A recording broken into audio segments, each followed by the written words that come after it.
அனைவருக்கும் வணக்கம். நம்ம ஏற்கனவே பேஸ்லிப்பை வந்து களஞ்சியம் ஆப்பில் நம்ம எப்படி எடுக்கிறதுன்னு முதல்ல ஒரு வீடியோ பார்த்தோம். இப்போ அதே பேஸ்லிப்பை குரோம் ப்ரௌசர் மூலம் எப்படி எடுத்து பார்ப்போம். அதுக்கு குரோம் ஓப்பன் பண்ணிங்க. அதில் சர்ச் பாரில் IFHRMS அப்படின்னு அடிங்க. அடிச்சு இந்த மாதிரி ஓப்பன் ஆகிடும். அதில் களஞ்சியம் அதை டச் பண்ணுங்கள்.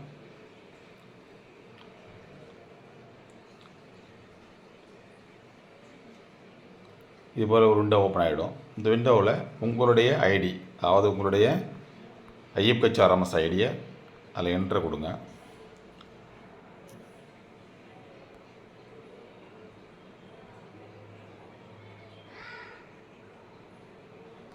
இதில் கொடுக்குற ஐடியும் அதில் கொடுக்குற ஐடியும் ஒன்றுனாலும் களஞ்சியத்துக்கு கொடுத்த பாஸ்வேர்டு இதுக்கு கொடுத்தா ஓப்பன் ஆகாது. இதுக்கு பாஸ்வேர்டு நீங்கள் ஏற்கனவே க்ரியேட் பண்ணியிருந்தால் பரவாயில்ல. அப்படி க்ரியேட் பண்ணலைன்னா இந்த கீழே இருக்கிற பர்கேட் பாஸ்வேர்டு அப்படிங்கிறத கொடுத்து உங்கள் நம்பரை கொடுத்து உங்கள் செல்லுக்கு ஒரு OTP வரும். அந்த OTP வச்சு பாஸ்வேர்டை புதுசாக க்ரியேட் பண்ணிங்கன்னு நீங்கள். பாஸ்வேர்டு எப்படி க்ரியேட் பண்ணணுன்னா ஒரு எழுத்து கேபிட்டலு, பாக்கி 2 எழுத்து ஸ்மாலு, ஒரு அட்டு அல்லன்னா அதாவது சிம்பிள், பின்னாடி நம்பர், இது மாதிரி கொடுத்து பாஸ்வேர்டு க்ரியேட் பண்ணணும். அப்படி பாஸ்வேர்டு இதுக்கு தனி பாஸ்வேர்டு, ஆப்புக்கு தனி பாஸ்வேர்டு, அதையும் இதையும் போட்டு குழப்பிக்காதீங்க. அது மாதிரி பண்ணிட்டீங்கன்னா இது மாதிரி ஓப்பன் ஆகிடும். ஓப்பன் ஆனோடனே இதில் பார்த்தீங்கன்னா வரிசையாக பார்த்தீங்கன்னா சர்வீஸ் எல்லாம் இருக்கும். அதில் ஆல் ரிப்போர்ட், அது ஆல் ரிப்போர்ட் கிளிக் பண்ணிங்கன்னா இதில் பேஸ்லிப்,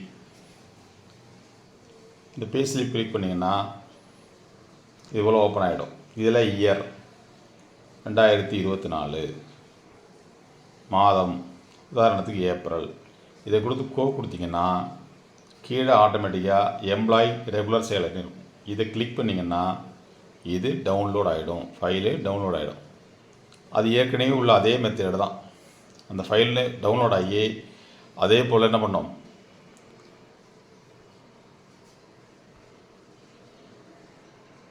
உங்களுடைய கேலரியில் போய் உட்காந்துடும்.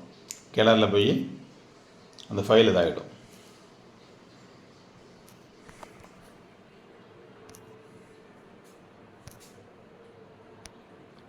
இப்போது இதே வந்து இந்த வந்து ஆர்ச்சி ஃபைல் உட்காந்து இது என்ன பண்ணணும், ஏற்கனவே சொன்ன அதே மெத்தேடு தான். இது என்ன பண்ணணும், இது ஓப்பன் பண்ணால் ஸ்ட்ரெயிட்டாக ஓப்பன் ஆகுது. இது வந்து ஜிப் ஃபைலாக இருக்கிறதுனா ஓப்பன் ஆகாது. இதை கிளிக் பண்ணிங்கன்னா இதை எக்ஸ்ட்ராக்ட் பண்ணுமான்னு கேட்கும். இது எக்ஸ்ட்ராக்ட் கொடுத்திங்கன்னா அந்த ஃபைலு PDF ஃபைலாக மாறிடும். PDF ஃபைலை பார்த்திங்கன்னா அதை ஓப்பன் பண்ணிங்கன்னா அதுக்கு பாஸ்வேர்டு கேட்கும். அதுவும் ஏற்கனவே உள்ளது போல தான். உங்களுடைய 8 digit date of birth, 8 digit date of birth. உதாரணத்துக்கு ஏற்கனவே சொன்ன மாதிரி 4/5/68ன்னா 04/05/1968 கொடுத்து ஓப்பன் பண்ணணும். இது ஓப்பன் பண்ணிங்கன்னா இந்த மாதிரி ஓப்பன் ஆகிடும். இதை நீங்கள் உங்கள் சிஸ்டத்துலேருந்து நேரடியாக பிரிண்ட் எடுத்துக்கலாம். உங்களுக்கு எத்தனை மாதம் தேவையோ அத்தனை மாதம் இதில் எடுத்துக்கலாம். அது நல்லா கவனத்தில் வச்சுங்க.